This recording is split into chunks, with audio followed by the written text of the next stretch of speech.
Zulhas pantau pasar di Bandung, harga ayam Rp35.000 terlalu murah kasihan peternak.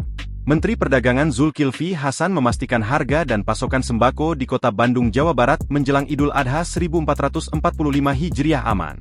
Kepastian itu usai dirinya mengunjungi pasar sederhana kota Bandung dan bertanya kepada sejumlah pedagang perihal harga dan stok, Sabtu, 15 Juni 2024. Lebaran haji ini tidak ada masalah sembako, barangnya banyak, harganya stabil, insya Allah lebaran lancar, ujarnya kepada awak media. Berdasarkan pemantauan di pasar, Zulhas sapaan akrabnya mengatakan harga komoditas daging sapi masih stabil di kisaran Rp140.000 per kilogram.